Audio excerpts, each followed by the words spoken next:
Did you know that the average adult makes about 35,000 remotely conscious decisions each day?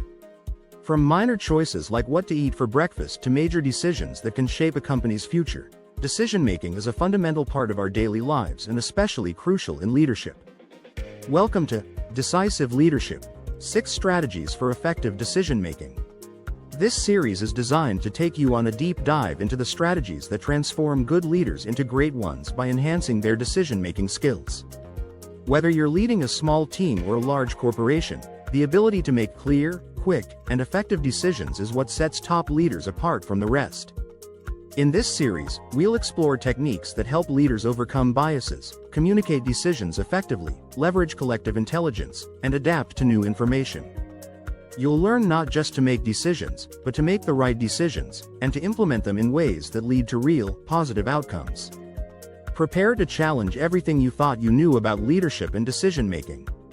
Let's begin this journey to not only make decisions faster but smarter and with greater confidence. Buckle up, it's going to be an enlightening ride. Chapter 1. The Art of Swift Decisions in the Fast-Paced World of Leadership. The ability to make quick decisions is invaluable. Speed is essential, not just speed of movement, but speed of decision, notes John Kotter in his seminal work on leadership dynamics. When leaders delay decisions, opportunities can slip through their fingers, and the momentum of their teams can wane. One effective strategy for swift decision-making is the OODA loop: observe, orient, decide, and act. Developed by military strategist John Boyd, this method emphasizes rapid assessment and action, which is crucial in both aerial combat and boardroom battles. By continuously cycling through these 4 stages, leaders can outpace competitors who stick to more traditional, slower decision cycles. Setting clear decision deadlines is another simple yet powerful technique. Jeff Bezos champions the idea of making decisions with about 70% of the information you wish you had. He suggests that waiting for 90% or more typically takes too long and leads to diminishing returns on the time and effort invested. Moreover, embracing technology can streamline decision-making processes. Tools like AI-driven data analysis can help leaders quickly sift through vast amounts of information to find actionable insights, a technique that IBM reports has helped countless businesses increase their efficiency and decision-making speed by over 30%. The key is confidence. As Richard Branson famously said, "If you have to make a decision, just go ahead and do it." He argues that it's better to make an imperfect decision quickly and improve it over time than to stall and make no decision at all. Chapter 2. Navigating the fog of uncertainty. Leaders often face situations where the path is not clear-cut. In these foggy scenarios, traditional decision-making methods falter. Here, the ability to navigate uncertainty becomes a critical skill. "When you come to a fork in the road, take it," joked Yogi Berra, highlighting the often paradoxical nature of making choices with incomplete information. One effective approach in these situations is scenario planning.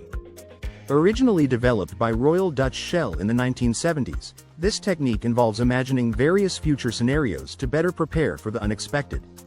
Shell's use of this strategy enabled them to anticipate and respond to the oil shock of the early 1970s better than their competitors. Another tool is probabilistic thinking, which involves estimating the likelihood of different outcomes. This can transform decision-making from a gut-feeling gamble into a calculated risk. For example, financial experts often use this approach to decide on investments, weighing potential gains against the probability of losses. Leaders can also benefit from developing a strong tolerance for ambiguity. This trait enables them to make decisions without having all the answers, relying instead on their ability to adapt as more information becomes available.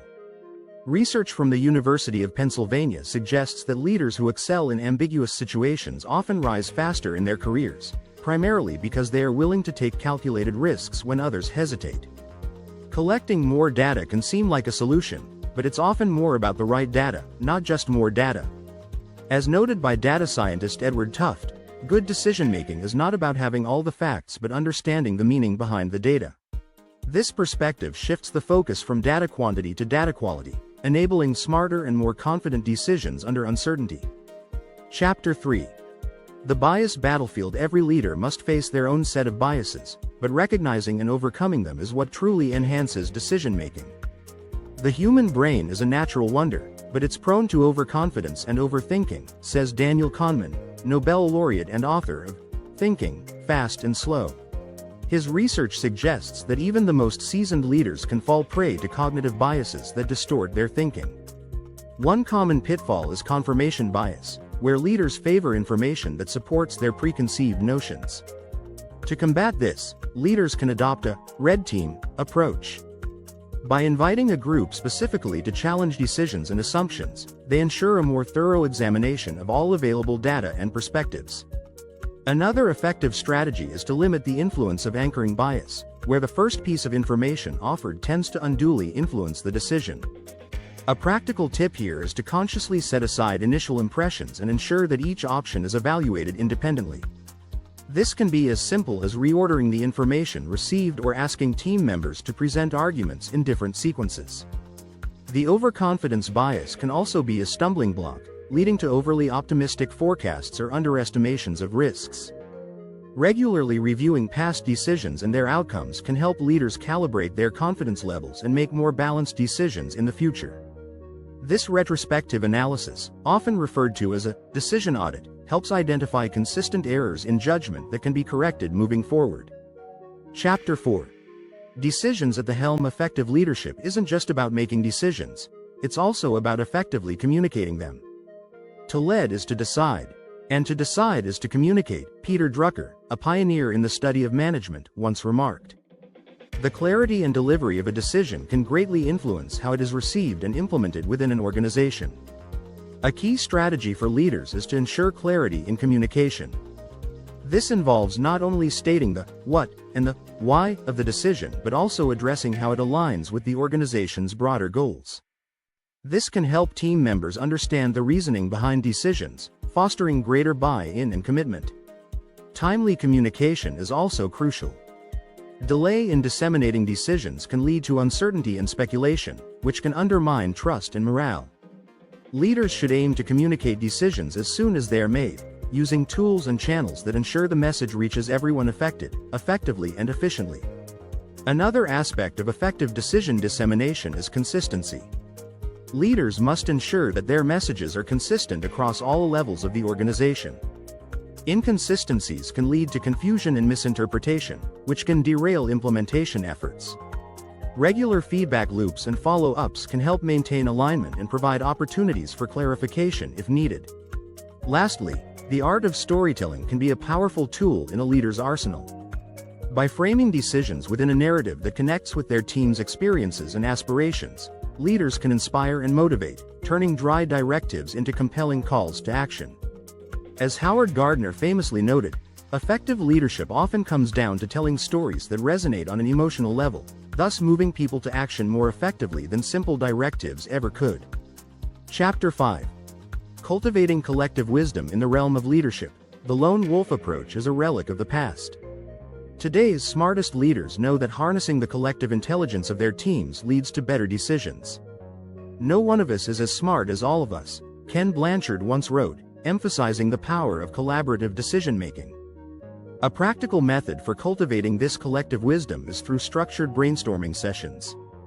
These sessions allow diverse viewpoints to surface and merge, often leading to innovative solutions that no single individual might have come up with alone. By creating an environment where every voice is heard, leaders can tap into a wider range of experiences and expertise. Another strategy is the use of decision-making frameworks like the Delphi method, which involves gathering opinions from a diverse group of experts independently and then collectively iterating on these ideas. This method reduces the influence of dominant personalities and encourages unbiased inputs, leading to more balanced and considered decisions. Encouraging open dialogue and debate is also crucial. Leaders should foster a culture where questioning and challenging ideas are seen as contributions rather than confrontations. This approach not only refines ideas but also builds a sense of shared ownership over the final decision, which can boost motivation and commitment to implementation. Lastly, leveraging digital tools can facilitate wider participation and documentation of the decision-making process. Platforms that enable real-time feedback and voting can make meetings more productive and inclusive, ensuring that the best ideas are recognized and prioritized regardless of the contributor's position or seniority. Chapter 6. Aftermath and adaptation. Once decisions are made, the work isn't over. The aftermath of a decision offers valuable lessons that can refine future decision-making processes. Only those who dare to fail greatly can ever achieve greatly, Robert F. Kennedy famously said, highlighting the importance of learning from each decision's outcomes, whether successful or not. A key strategy post-decision is to establish metrics for evaluating the outcomes. This involves defining clear, measurable indicators of success before the decision is implemented. Regularly reviewing these metrics allows leaders to gauge whether the decision is delivering the desired results or if adjustments are needed. Adaptability is crucial in this phase. Leaders must be prepared to pivot or adjust strategies based on new information or feedback from their teams. This flexibility can be the difference between riding out a minor setback and steering into a major crisis. Implementing a feedback loop is another essential strategy. This means not only tracking outcomes but also actively seeking feedback from those affected by the decision. Such feedback can provide insights that are not visible through metrics alone and can inform more effective decisions in the future. Finally, documenting the decision-making process and its outcomes can serve as a valuable learning tool. By keeping records of the decisions made, the rationale behind them, and the results they yielded, organizations can create a knowledge base that helps refine future strategies and avoids repeating past mistakes.